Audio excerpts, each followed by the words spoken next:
Hello everyone, welcome to Text Bytes Go.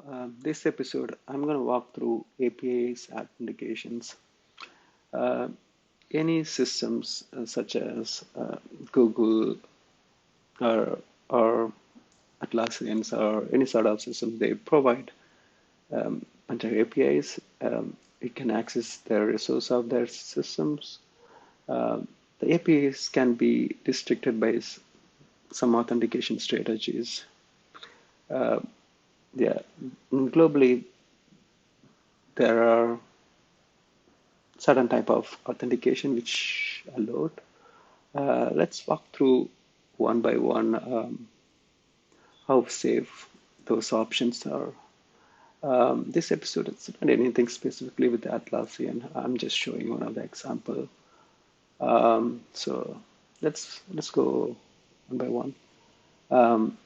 So the simplest form of API authentication is basic auth authentications, which will use the consumer email ID, um, whatever the email ID you use for registering the service, then the API token, which you can create into the systems.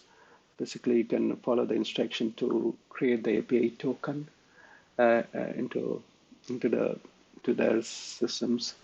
You can go to the profile section and can create the API token. Then using those credentials, what you can do to be 6-foot encode the string.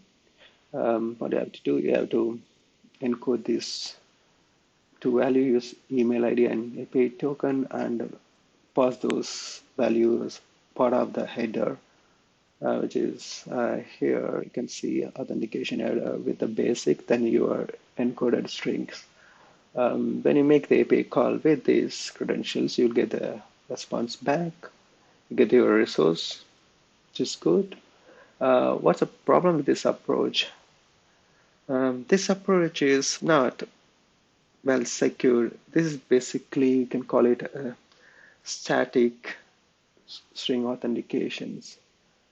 So in this approach, what we're doing is we're just doing base64 encode the credentials, which easily can revert back to the string. So when you make this API call over the network, if your network is not well secured by SSL, it's easily someone can interrupt your data packet and they could easily get your credentials. If it exposed credentials, so anyone can access your resource behalf of you. So much productive approach is, you can call it dynamic token auth strategies. Um, so in the strategies, what we can do, we can create the app. So as a developer, you can go to the developer console to create the app. So when you're creating the app, you have to provide the client ID and secret, and you have to provide your scope of the resource. For example, you're accessing the user details, probably you can provide read scope or write scope for the user. Then you have to provide the callback URL, which is here. So what you have to do, go to the developer console, then create the client, then you have to provide the callback URL. The URL is something, where your service leaves your app's service. Okay. So once done, what you have to do, you have to make an authorization call with your client ID and the scope of the resource.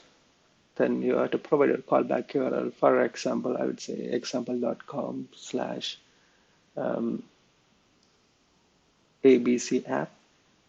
It's my app. Then I can provide my state, some state.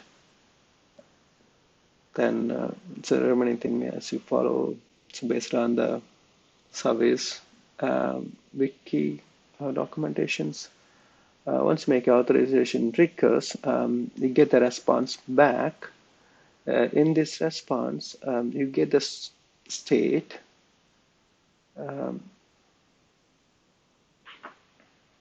Sorry, not a state. State is when you're passing the request. But then once you get the response, after you make this request, you get the response back. In that response,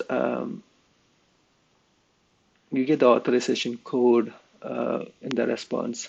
That is a parameter called code. You will get it, the query parameter, once you make this authorization request.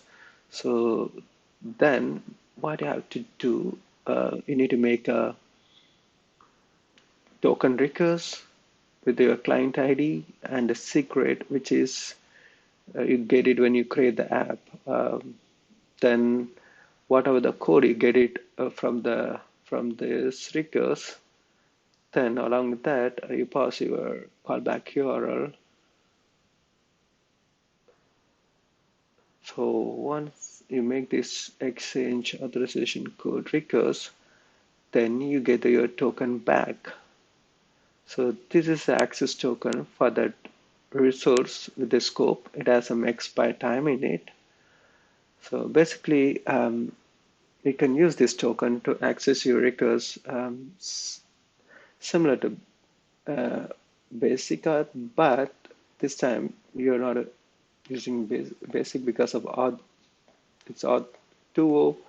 You have to use bearer. Then you have to provide out the token what you get it here, access token here. So this time the resource is well protected, specific to the scope we are defining, and also it has its own expired time. There are some strategies you can use to get the token, refresh the token again. I'm not going to walk through this here because it's going to be complicated. I'll do the separate section for that. So this is much more productive way to access your resources, but it does come with you have to create the developer app, and you have to do certain steps to follow to obtain the access token. But this one is I highly recommended when you're accessing the APIs, a much more secure way. So this not only applies to this Atlassian, it applies to any services offered by any sort of external systems. Google could be anything. Yeah, thanks for watching. I'm gonna meet you again with another episode. Thanks. Bye bye.